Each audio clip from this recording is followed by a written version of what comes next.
Assalamualaikum warahmatullahi wabarakatuh. Selamat pagi. Perkenalkan, nama saya Muhammad Ismail Waalaikumsalam. Arsita, NIM 1741010000135. Pada hari ini saya akan memaparkan hasil tugas akhir saya yang berjudul Rancang Bangun Aplikasi Presensi dengan metode Local Binary Pattern Histogram dan Geofencing berbasis mode mobile pada Universitas Dinamika. Baik, saya jelaskan secara singkat dari profil Universitas Dinamika ini sendiri. Jadi Universitas Dinamika ini merupakan salah satu kampus swasta yang berada di Surabaya, di mana telah menerapkan sistem manajemen presensi dengan media alat pencatatan presensi berupa mesin presensi yang dapat digunakan dengan validasi biometrik, wajah, ataupun sidik jari. Untuk proses bisnisnya sendiri yang telah berjalan sekarang, jadi pada Universitas Dinamika ini menggunakan dua alat mesin presensi, di mana alat pertama digunakan untuk melakukan presensi clock in atau pencatatan jam datang, dan alat kedua itu digunakan untuk melakukan presensi clock out atau pencatatan jam pulang.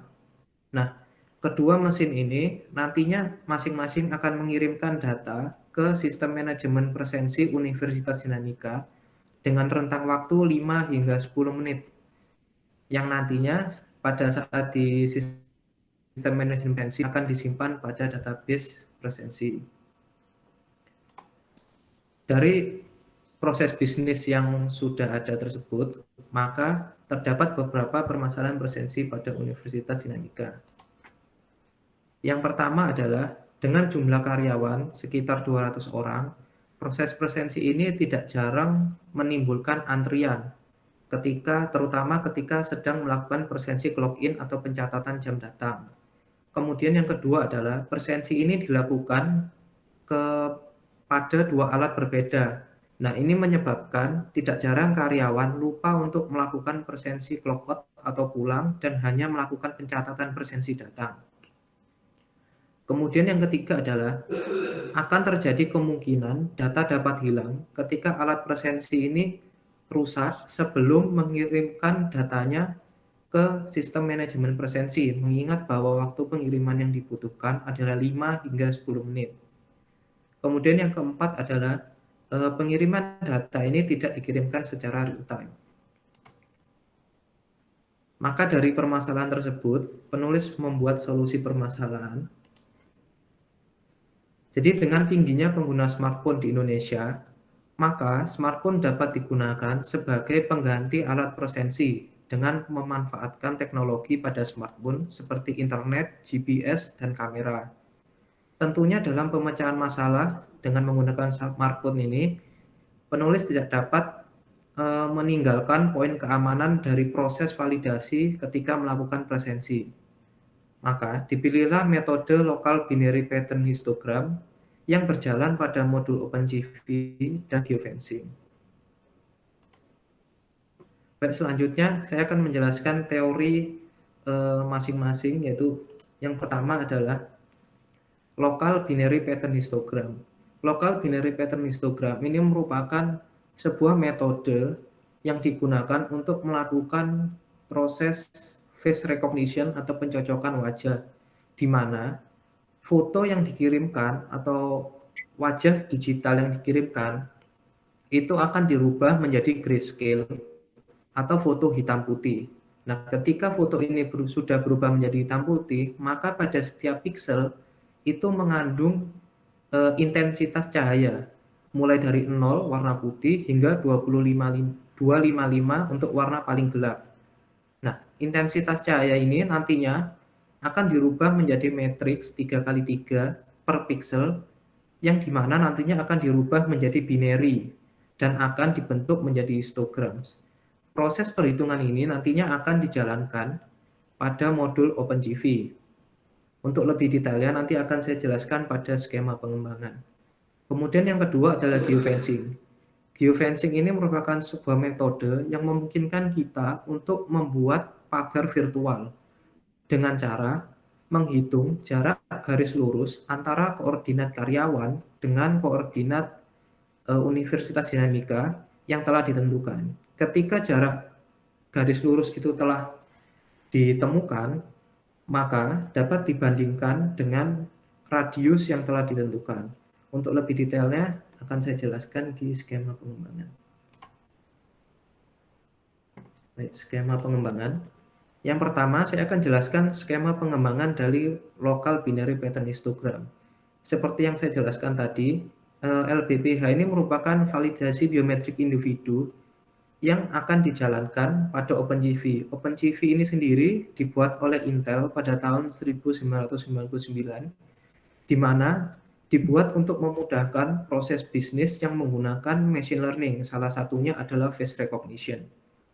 Untuk skemanya sendiri dapat dilihat pada bagian di bawah. Pertama-tama, aplikasi mobile akan mengcapture wajah karyawan dan mengkonversi foto tersebut menjadi base 64. Nah, base 64 ini nantinya akan dikirimkan kepada REST API. Nah, setelah berhasil dikirim di REST API, maka REST API akan mendekode kode base 64 tersebut dan mengubahnya menjadi foto kembali. Setelah foto berhasil didekode, maka akan disimpan pada server REST API. Nah, server ini nantinya akan melakukan transaksi pada OpenCV yang dibuat oleh bahasa Python. Untuk OpenCV ini sendiri terdapat 3 proses yang dijalankan. Yang pertama adalah deteksi wajah dan kondisi mata. Jadi sebelum dilakukan face recognition, maka dilakukan face detection. Ini merupakan sebuah proses bisnis yang berbeda. Jadi deteksi wajah ini dilakukan untuk memvalidasi apakah foto yang dikirimkan oleh karyawan sesuai dengan yang diinginkan. Antara lain adalah wajah terdeteksi, kemudian dengan kondisi mata terbuka. Setelah lolos dari face detection, maka foto akan dilakukan training dataset. Training dataset ini adalah sebuah proses di mana kita mengenalkan kepada mesin tentang identitas masing-masing wajah karyawan dengan proses LBPH. Kemudian setelah training dataset berhasil dikirim, maka baru dapat dilakukan proses face recognition. Untuk return-nya sendiri dari face recognition ini yang akan dikembalikan kepada REST API dan ke aplikasi mobile merupakan sebuah label atau identitas dan probabilitas atau confidence. Kedua data inilah nantinya yang akan dibandingkan dan dibuat keputusan apakah karyawan dapat melakukan presensi atau tidak. Label ini sendiri itu merupakan sebuah identitas yang melekat pada karyawan. Jadi face recognition ini nanti bisa menentukan foto tersebut itu merupakan identitas siapa. Jadi ketika nanti label ini berbeda dengan user yang merequest untuk melakukan presensi, maka presensi tidak dapat dilanjutkan. Kemudian adalah geofencing. Jadi geofencing ini merupakan fitur yang ditawarkan untuk memanfaatkan komponen GPS guna menentukan batasan geografi secara virtual. Untuk skemanya dapat dilihat pada bagian di bawah. Pertama adalah aplikasi mobile akan merequest kepada Google Service untuk lokasi koordinat karyawan. Kemudian setelah data koordinat karyawan didapatkan, maka aplikasi mobile akan merequest kepada REST API untuk mendapatkan data lokasi koordinat geofencing yang telah ditentukan oleh Universitas Dinamika beserta radiusnya. Kemudian setelah kedua informasi ini didapat, maka akan dilakukan perhitungan garis lurus. Untuk gambarannya dapat dilihat pada gambar 1, di mana garis lurus perhitungan menunjukkan bahwa panjang garis lurus itu lebih panjang atau lebih panjang dari radius yang telah ditentukan. Ini dapat ditentukan bahwa lokasi karyawan itu berada di luar radius presensi, sehingga karyawan tidak dapat melanjutkan proses presensi. Kemudian dapat dilihat pada gambar kedua, dapat dilihat bahwa pengukuran garis lurus antara koordinat karyawan dengan koordinat geofencing itu lebih kecil atau sama dengan radius yang telah ditentukan. Ini dapat disimpulkan bahwa karyawan berada dalam area presensi sehingga dapat melanjutkan proses presensi.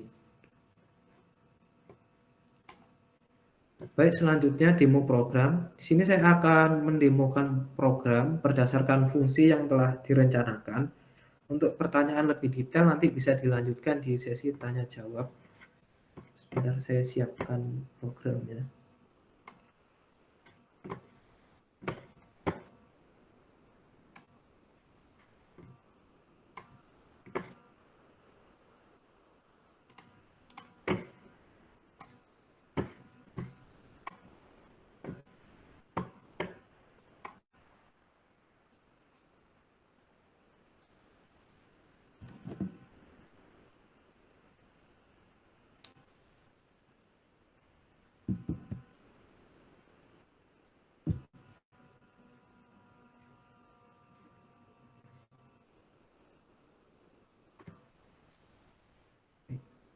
Ntar saya coba untuk menghubungkan aplikasi mobilnya ke screen mirror. Jadi untuk proses demo ini saya menggunakan data dummy yang berada di server lokal saya. Baik, seperti ini. Pada tampilan ini merupakan fungsi login, di mana ketika karyawan melakukan login, itu akan mengembalikan token autentikasi yang akan digunakan untuk proses fungsi-fungsi lainnya.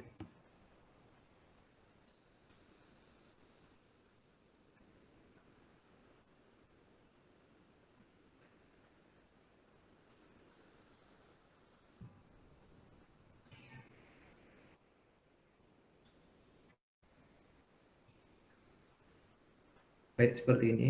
Nah, ketika karyawan baru pertama kali melakukan login dan sistem mendeteksi bahwa karyawan belum memiliki dataset, maka karyawan diminta untuk meregistrasi dataset sebanyak 3 kali dengan cara menegakkan kepala ke arah kamera, kemudian melakukan kedipan mata untuk proses validasi capture foto.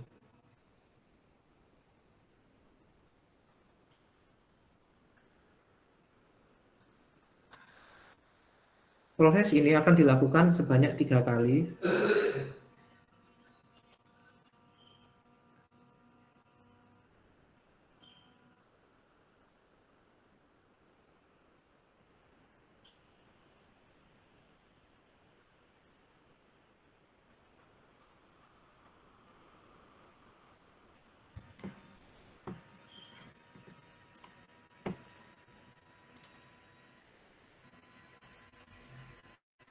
Nah, kemudian karyawan diminta untuk mengambil foto dengan menoleh ke kanan sedikit.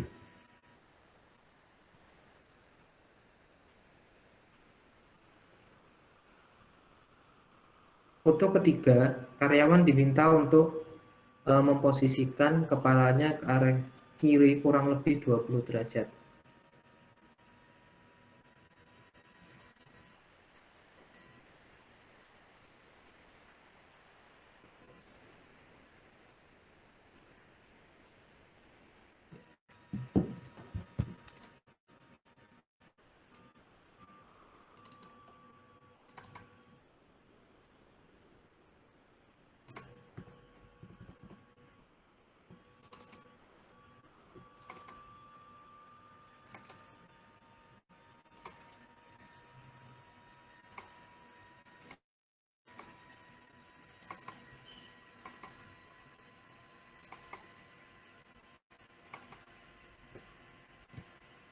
Baik, setelah proses foto berhasil disimpan, data training berhasil disimpan, maka karyawan dapat memasuki halaman utama, di mana pada tampilan ini merupakan fungsi jadwal kerja, di mana di sini akan menampilkan jadwal kerja yang sedang berlangsung dan yang akan datang. Kemudian pada bagian bawah ini merupakan bagian dari fungsi jadwal kerja di mana terdapat riwayat presensi karyawan. Dengan proses filter berdasarkan periode yang dapat digunakan pada tombol ini.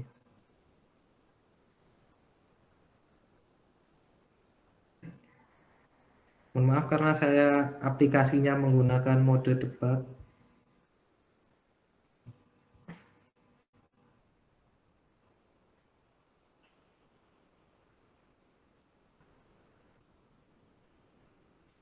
Baik. Proses filter presensi dapat digunakan menggunakan tampilan tersebut.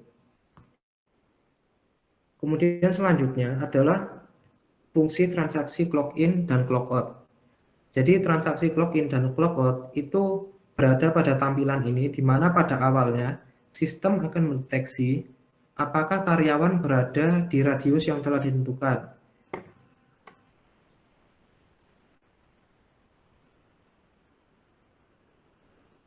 Nah, baik. Di sini saya sudah berada dalam radius yang telah ditentukan. Untuk tampilan ini, ketika jam datang belum terdapat data atau masih garis lurus dan tombol presensi berwarna hijau, maka otomatis state yang digunakan ketika melakukan presensi adalah presensi clock in atau pencatatan data masuk. Saya akan melakukan transaksi clock in. Di sini tempat di mana fungsi deteksi wajah berjalan atau face recognition. Saya akan coba untuk melakukan presensi clock in.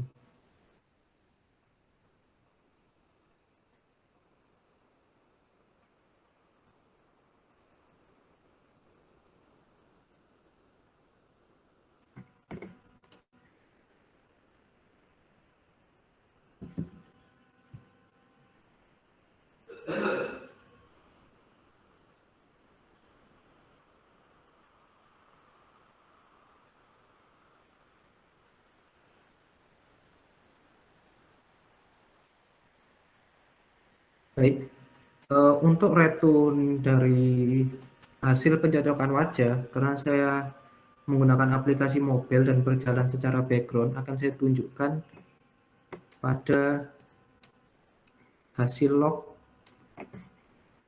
dari proses prosesi pencocokan wajah, di mana di sini menunjukkan bahwa foto yang saya masukkan itu merupakan label dari NIM saya atau user ID saya, kemudian dengan probabilitas 94. Nah, ketika status ini menunjukkan hasil yang sesuai, maka sistem akan mengupdate data presensi yang ada pada database.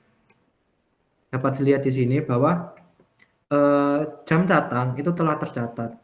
Ketika jam datang telah tercatat dan jam pulang terdeteksi 0, maka otomatis button akan merubah warna menjadi merah. Ketika button ini menjadi merah, maka pencatatan yang dicatat adalah transaksi clock out atau presensi pulang. Kemudian selanjutnya adalah fungsi profil. Fungsi profil di sini digunakan untuk menunjukkan identitas karyawan yang login pada aplikasi dan kemudian terdapat tombol logout.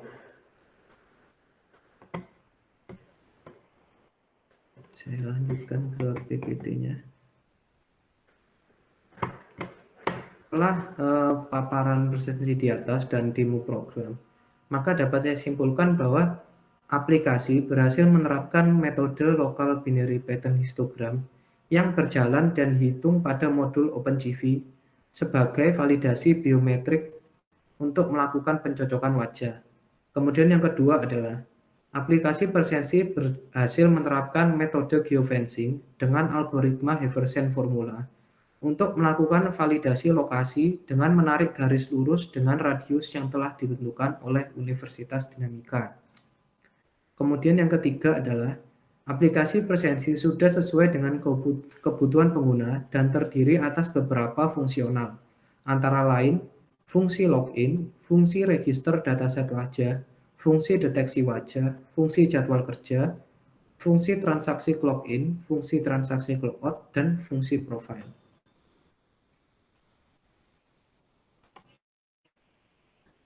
Baik, demikian yang dapat saya sampaikan, kurang lebihnya mohon maaf.